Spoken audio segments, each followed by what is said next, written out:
Welcome to the Stay Spicy podcast, where we have honest, fun, and spicy conversations about being your authentic self.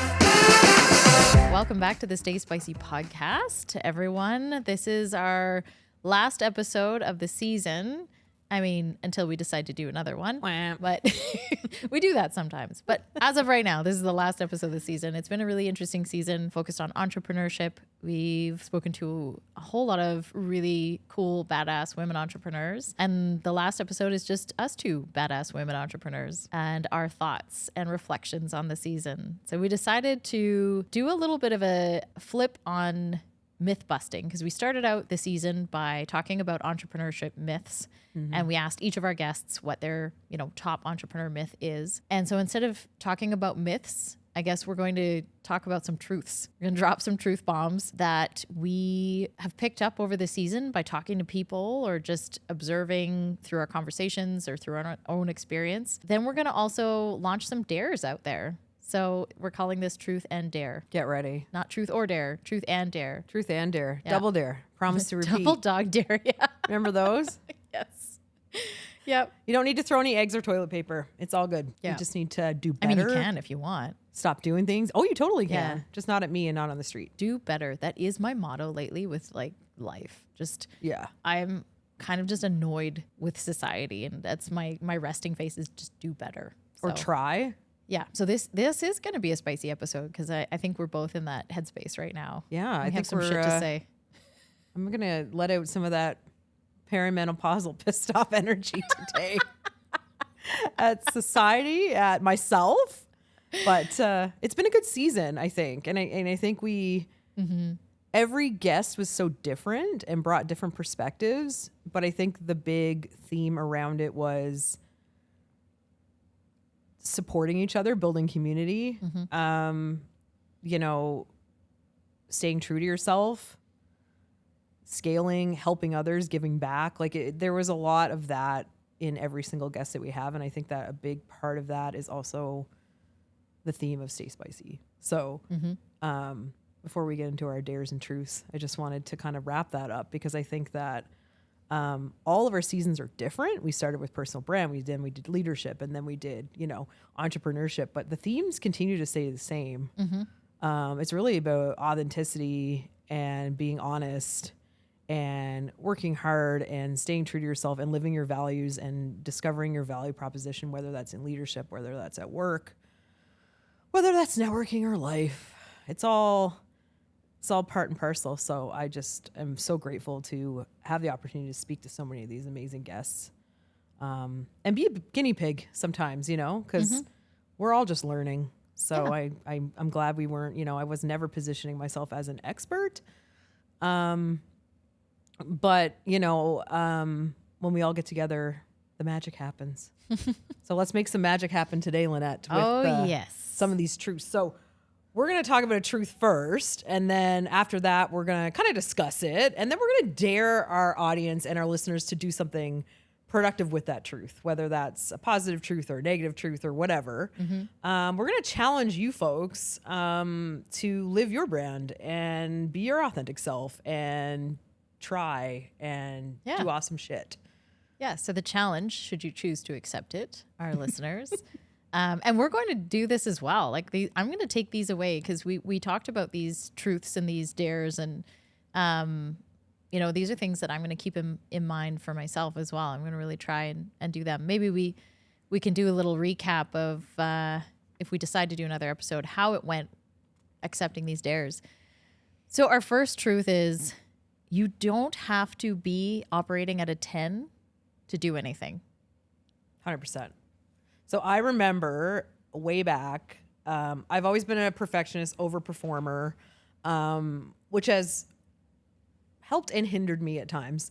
I remember doing a leadership course, and it was like a management leadership course. And I remember our speaker for one of the parts of the course, he said, we're about to start this presentation. I want everyone to reflect on where they're at right now. So how do you want to show up? Are you a 10 today? Are you really enthusiastic and awake? Are you a 6? Are you a 5? And as someone who was overperformed and masking all the time in the workplace, I was like, that's an option. I can actually be a 6 and still be a present, valuable, contributing member. I can be tired and still be a contributing member, because the stress of perfectionism and showing up all the time and over showing and overbearing and over giving was tiring to me. And at that point, it like hit me like a ton of bricks that it was actually okay to be a 6 or a 5 and showing up as best you can. So, And you can still show up. exactly. Because there's, like you said, there's either this notion of, even though I am a 5 or a 6 today, I have to show up as a 10, because I can't accept, no one can accept anything less. But then there's also this notion of, I'm not going to show up because I'm a 5 or 6 and I'm not at a 10. And Exactly. I can't mask myself to a 10. And that's all bullshit.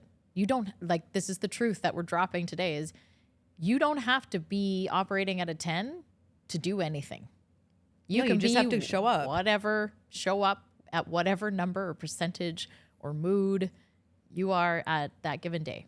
Now, I'm not saying if you're sick, you need to go spread germs everywhere Yeah, don't be that asshole. at the chamber coffee or anything like that. Don't go cough all over everyone. No. No. But we are saying that, sometimes showing up's half the battle. And it's just like exercise, any sort of routine you're trying to start. It's okay to come for a half hour. It's okay to go for an hour. It's okay to go as long as you're comfortable. Yes. And take what you can from it and walk away from it. And I think that that is something that I know a lot of like hyper performing women, if they can't do it perfectly, they're kind of disengaged. So I guess we're going to dare people Yes. to just show up sometimes. Show up in whatever capacity you are at. Yep. And let that be enough. And don't apologize for it. Yes, that's the other aspect to the dare that has to go with it. Unapologetic. Show up at whatever capacity that you're at. Let that be enough, and do not apologize for it, because there's nothing to apologize for. Exactly. And that goes into a lot of the conversations we had with Mary about boundaries, energy, Allie Stone talking about energy and conserving your energy for stuff that matters. I think one of our mugs here is saving my fucks for magical shit. So, save your fucks for magical shit. And sometimes you just need to, little sprinkle that magic, but it doesn't need to be the whole Cinderella transformation every time you leave your fucking house. Yep. So. And maybe like a little asterisk or addendum to that dare too is like that you have permission to bail early on something. You do. So show up in whatever capacity that you are at, and show up for however amount of time that you decide that you need to give. Yep. But the key is not compelling yourself to pretend to be a 10 and not only showing up if you're at a 10. Showing up matters. Yep, it really does. And people notice, and people are grateful for you. And you can always pull an Irish goodbye. You can. We're big fans of it. We're big fans of it. Yeah. Like for me, I have to say, like, this one's big because personally, one of my core values is showing up, and is so important to me. Showing up for other people is like my love language, but also in return, when people show up for me, it matters. And when they don't show up for me, it matters. And I struggle with that because I do find, and I get it, particularly a lot of women entrepreneurs, we juggle a lot because we take on a lot. And we'll talk about another truth kind of related to that. But then the side effect of that, of feeling again like we have to be at a 10 or we have to be perfect, is that we end up not showing up sometimes. Right. When we could have. Exactly. And so, and I think actually ultimately the person you disappoint is yourself. Yeah. Yeah, I agree. Okay. Next truth. Next one. Oh, you said this the other day and it struck me. I loved it. I love it. I think like this needs to go on t-shirts and mugs and all the things. And this is along the same vein of boundaries. We say no to ourselves because we are too busy saying yes to everybody else. Oh, yes. And that is the truth, right? Yeah. You're wearing yourself into the ground. You're doing too much. You be doing too much. For others. And nothing for yourself. Yeah. We've come across this even, we launched Stay Spicy because we wanted to really help everyone, but we really particularly wanted to help women with their own growth and development and prioritize themselves and build a community. one of the things that we ran up against is women did not want to invest time or money in themselves. Yeah. There was always a reason why they couldn't. And in other aspects, we've dealt with this in our lives where we have different people say to us, you know, oh, I wish I could spend time or money traveling or dancing or whatever. And it's like, you can. So not only do sometimes we say no to ourselves because we say yes to everyone else, but we also have a tendency to shame others who say yes to themselves. Yes. Because that looks different for us. Yeah. I've heard the snarky comments. Oh, must be nice. I wish I had time for that. I work full time. Yeah. I have kids. I have a husband. I have whatever. All those. Yeah. Yeah. And instead of acknowledging that we all make different choices and, you know, obviously everyone doesn't choose every aspect of their life. I'm not saying that, but I think it's important, even if it's an hour a week or a couple hours a month, to set time aside for yourself. Some people pick Sundays or whatever, but to set time aside for yourself to write, to reflect, to think, whether that's work related or personal related. We've really strong advocates for that because we've even hosted, you know, free workshops, and we've had hard time having people attend, but then we've had other ones that were really great. So it depends, but I think for us, it's really been trying to change that perception in women that working on themselves is selfish or unimportant, or just, you know, my career is my life. My career is who I am. It's my brand. It's my definition. But that's not, you know, that's not it.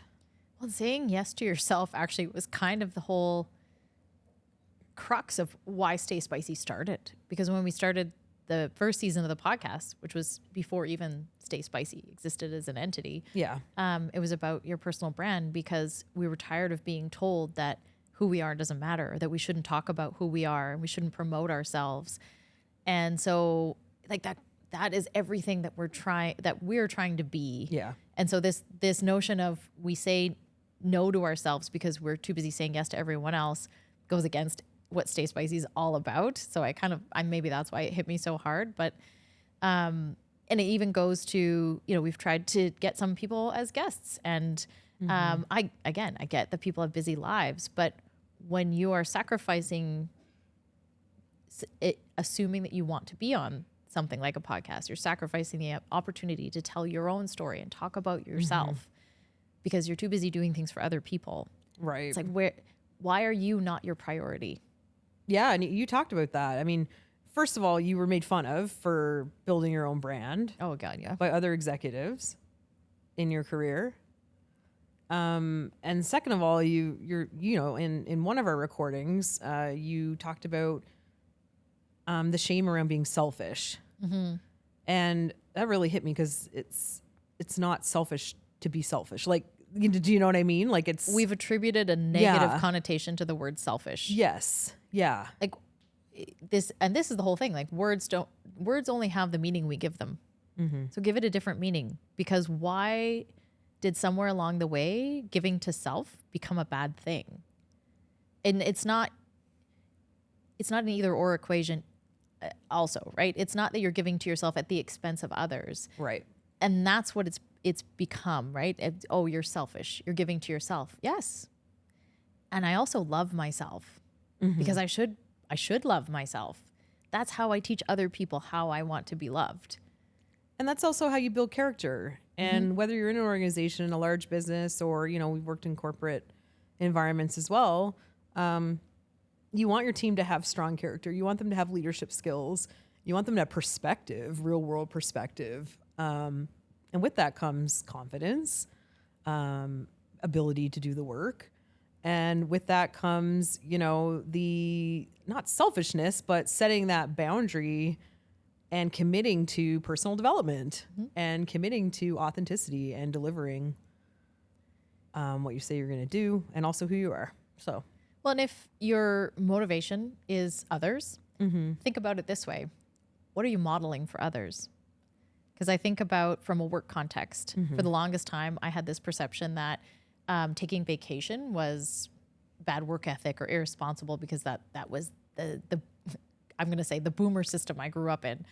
But I did have a boomer boss once that took all of his vacation. And I at first was like, well, look at you. How dare you?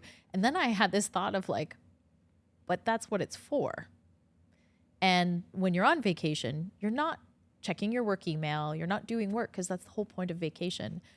And then what I realized is by him doing that, it gave me permission to do that. And I needed to do that to give my team permission to do that. Yeah. So because I had to model the behavior of giving to myself so that I could then be good to give to others.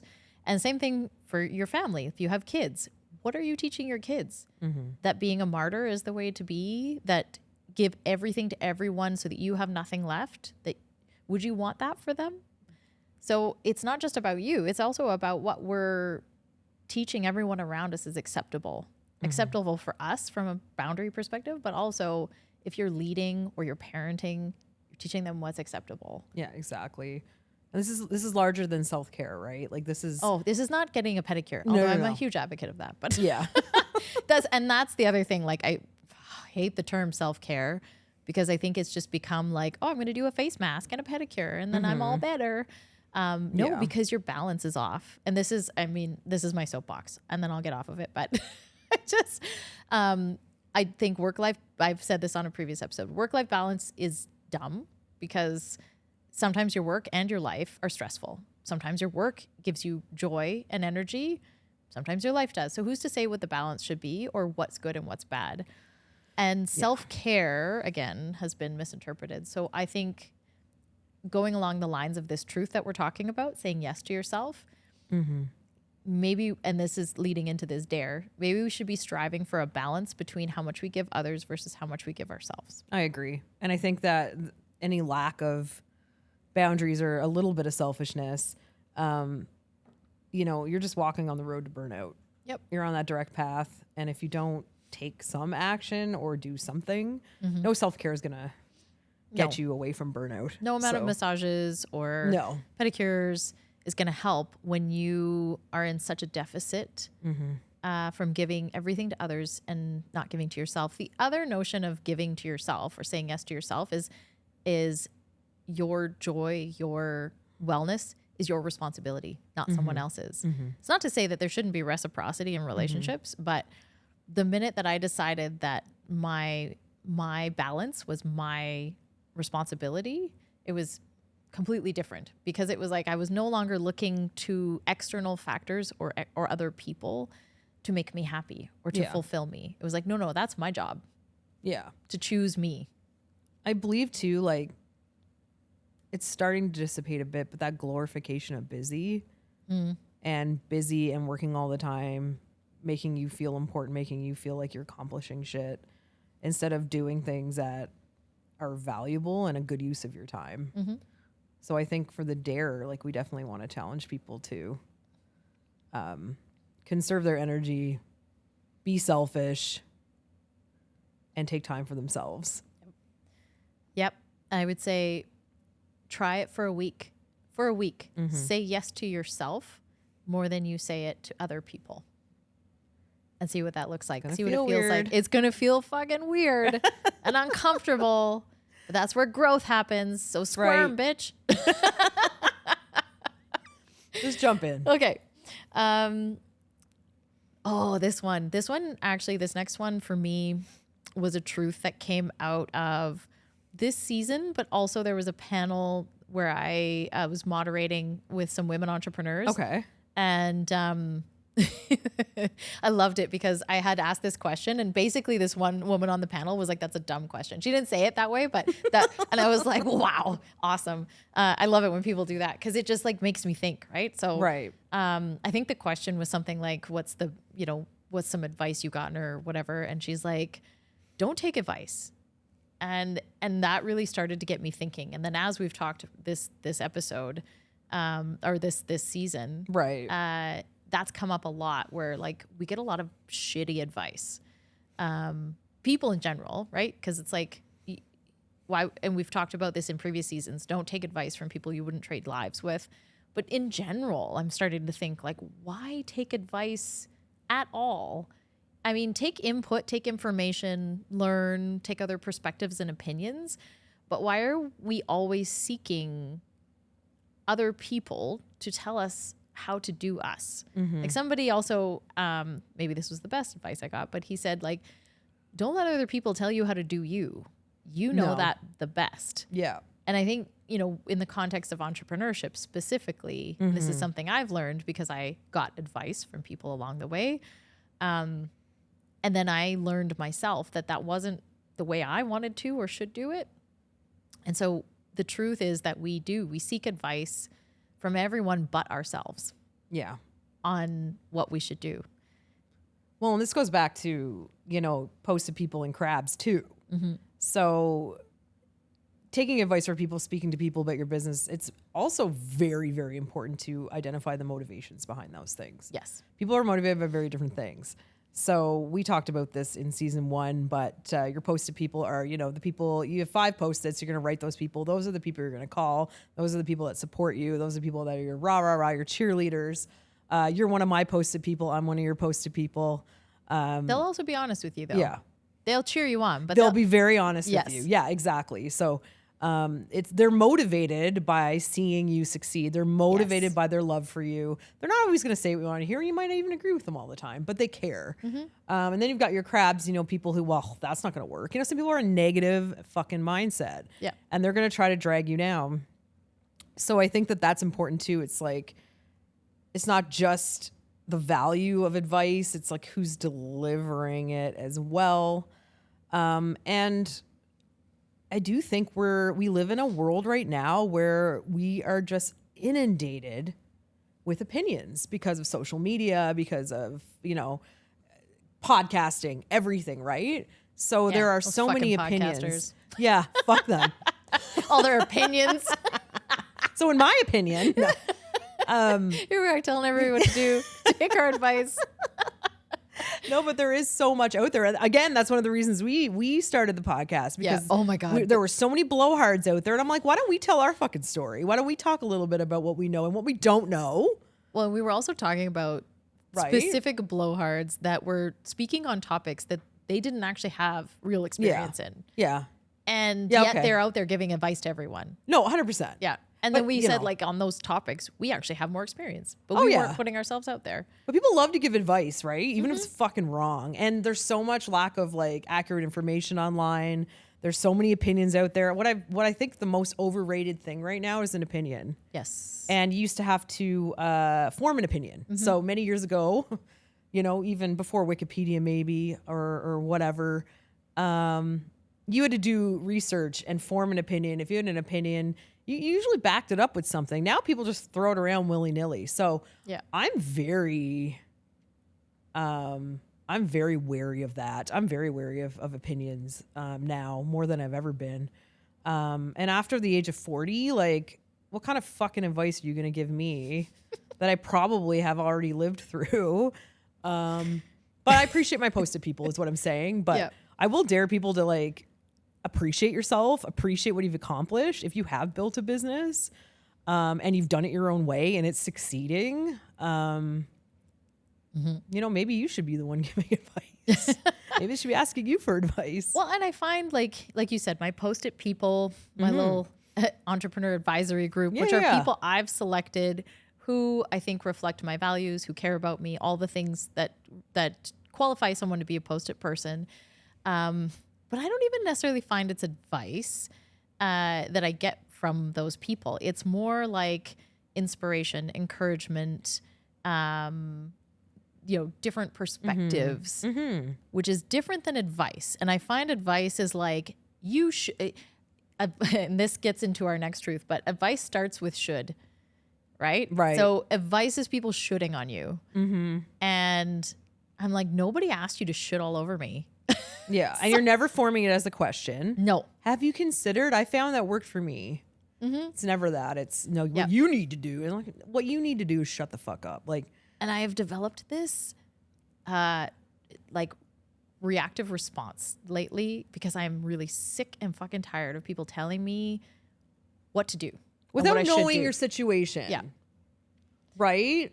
Because so watch yourself before you should on someone else. 100%. And we've already talked about this, but people are starting businesses for 1,000 reasons. And it could have been something that happened out of the pandemic. So for me, I'd been building a side gig. I got out of it and went on my own. I had planned to do that because I was a mom and I wanted more flexibility and I wanted to expand what I was doing because I truly loved it. We have people who want to do part-time, right? So they want that flexibility. People want to travel more. There's like so many reasons people start businesses. They want to give back to their community.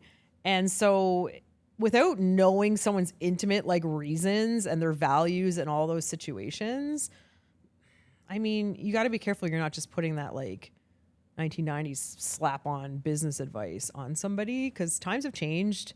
The people who are, you know, growing as entrepreneurs have changed. Demographics have changed. And I think that, like, to your point, it's you don't know your audience. No. And so when you start just willy-nilly whipping advice around out, you don't know what experience that person has, what their motivations are, what their vision is for themselves. And it goes for lots of things. Like, this has happened to me a lot in dance lately, where people love to give you direction. And I'm like, you're not my coach or my teacher. And I didn't ask you for it. So maybe you should not give me feedback. Maybe you should not tell me what I should be doing.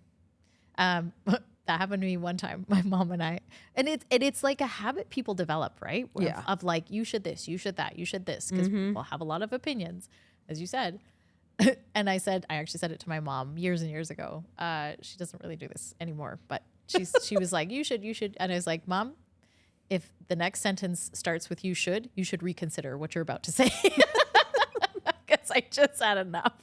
Right. So here's our dare when it comes to advice. Because again, like, our truth is that we tend to seek advice, especially when we're doing something that makes us uncomfortable or insecure, and we second guess ourselves.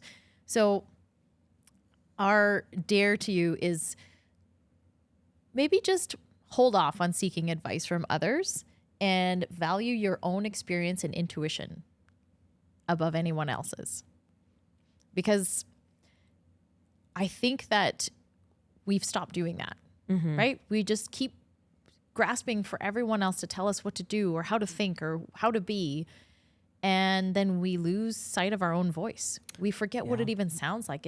We quiet it and quiet until we can't even hear it anymore. It's too curated. Yeah. And there's too much information out there for us now that we want to curate our opinion based on the opinions of the 1,000 people we can connect with now. And I think there's something to be said for just living your opinion, like, and living your gut feeling, because it's gotten you this far. And we've heard that a lot from the women entrepreneurs that we've interviewed as well, right? Is like a lot of this came from trusting their own experience and their own intuition first and foremost. Yep. And not second guessing that at the expense of what other people think they should do. So don't let anybody should on you. Don't should on me. Don't should on you. Yeah. Should. That, which actually goes to the next and last truth. Okay. So we just talked about other people and their advice, but we also should all over ourselves. Right. So the next truth is that, what I mean by we should on ourselves is we do things that we really don't want to do. And you could call it getting a case of the spostas. Like, I'm supposed to do this. It could be anything from I should go to this networking event, or I should act this way, or I should dress this way. And I go back to like that anytime the should comes up, I always equate should with shame. When anybody maybe uses the term should, you're operating out of judgment. Okay. And it equals shame. So when we should ourselves or should on ourselves, it's like, well, I should do this, or I shouldn't be this way, or I should act this way. You're creating a character of yourself. Yeah.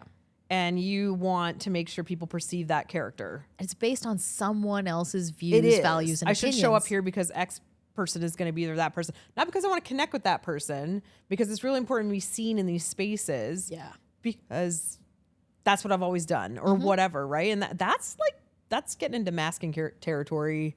Yep. trying to be perceived a certain way. It is. It's so exhausting. And that's, I think, what prevents me from going places sometimes. I don't want to do the whole thing, So we talked about in the beginning, kind of, go if you're to show up. We are still talking about, in that case, still going somewhere that has value for you. Yes. Take what you can from it. But you should never do something that's like shouldn't. I don't know. Yeah.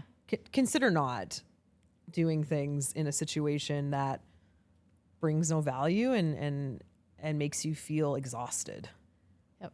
Right? Really dig into like, what is the motivation for this? So if it's, again, like, it could be anything. It could be, I should say this, or I should go here, attend this thing, or I should be friends with this person, or I should spend time with this person, or I should wear this. Anytime should occurs, that's probably not something that's core to what you want for yourself or how you want to be. It's probably something someone else wants for you. Yeah. And we're all guilty of it. Yeah. And it goes, and it's similar to our other truths, but it all goes back to this whole notion of not being true to ourselves. Yeah. And you talked about authenticity. So true to ourselves, being your authentic self. And we're trying to fit ourselves into this little mold. And I get it, because we want to feel like we fit in. But fitting in is not the same as feeling a sense of belonging. Well, and that's taking you away from creating space and time for yourself. Yes. Which was our other dare. And if you actually are yourself, you can find belonging, because the people who actually care about who you are and at your core and how you want to show up and who align with that will attract to you if you show up that way. And the rest of them can opt out, or you opt out of them. Well, and belonging is a thing that, we have a lot of conversations about networking, and a lot of people don't like it. And if you're introverted, or, it's not a space built for you, a lot of people are not in the mood to network and they don't enjoy it. So, my spicy take is that networking events, like the regular network events, are not built for women and how women create relationships, or how folks create relationships that don't necessarily want to go to those events. Yeah. So, and not even just women, but anybody who is interested in genuinely building a relationship. 100%. Networking events are inherently transactional. Also, one of the things I hate most about them is, and actually just, I hate this question in general. What do you do? Yeah. Because you're distilling someone down to what their job or job title is. Yeah. Also, it's really hard for me to like explain what I do. And as somebody who I like to think I'm a really pretty effective communicator, yeah. I still struggle to like find a succinct way of saying what I do. And I think it's because I hate the question, because instead of asking me what I do, I would like them to ask more about who I am. Yeah. And they're not geared towards that. And yes, you can change the conversation, but I don't know. It's like, if you're going to something that as a system is structured in one way and you don't fit, you're inherently going to either feel wrong or try to force yourself to fit into it. And to your point about introverts, I'm an extreme extrovert, and I hate networking events because I hate small talk, because I hate anything that's not genuine or authentic. Right. And it feels disingenuous to me. And so I think the dare that we have around this, don't should on yourself. No. Is, if you don't want to do something, don't fucking do it. Yeah. And also, look at a way to build a connection that works for you. So, you can say no to an event that's completely not built around concrete relationships, because we know research shows that men build relationships, they build broad networks, right? It's broad, it's fast, it's business cards, it's like and then a lot of people go to networking events, find who's the most powerful person in the room. It's like a hunting game, right? And women build relationships more concentrated. They want to know more about a personal story. They're very personal relationships. So you don't have to go to these events. You can do a dinner with some women that work in the same industry as you. You can meet someone for coffee. You can do something, play sports. I don't know, whatever you want to do, something that And I've heard from very successful women CEOs that they don't like the traditional networking events, and they have found success, and they have met great networks doing things the opposite. So I would dare people to flip networking and change your definition of it. Yes. Change your definition of building relationships, because it's not you, it's them. Like, Yeah. go out and look for a more authentic and connection, that connecting way of doing it. Yep. And the dare is as well is have the courage to say no to things that are 100%. not authentic to who you are and what you want for yourself. Yep. Free up your calendar. Yep. Okay, I'm going to sum up our dares just in case people lost track or you weren't taking notes, because like that's what everybody does when you listen to a podcast. Especially when you're driving. I'm going to take notes. But just so we have them all is, okay, so we dare you to, if you want to show up, that's a little caveat. We dare you to show up with whatever you have and let that be good enough, and show up in the way that works for you. That's right. And don't apologize. That's right. We dare you to say yes to yourself more than you say yes to anyone else, and get real uncomfortable with it.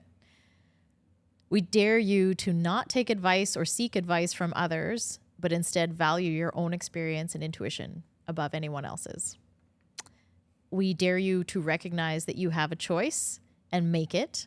If it's a no for you, say no and let that be a sentence, a full sentence. No is a full sentence. No regrets. That's right. We also, it came up, I want to say, we dare you to redefine a couple of words, specifically redefine the word selfish and redefine networking. And any other word that you think someone else has attributed a meaning that just doesn't feel right for you. Yeah. Find your own meaning for it. Go your own way. And I want to say my last kind of, I guess, wrap up on that is, for those who maybe you've been like part of our Stay Spicy journey for a while, maybe you're new to us. People often ask, like, what is Stay Spicy? Like, what does that even mean? And what I say to them essentially is, we believe that everybody was born spicy in their own way, whatever that means to you. Like, my version of spicy is not yours or anyone else's, but we were all born spicy in our own way.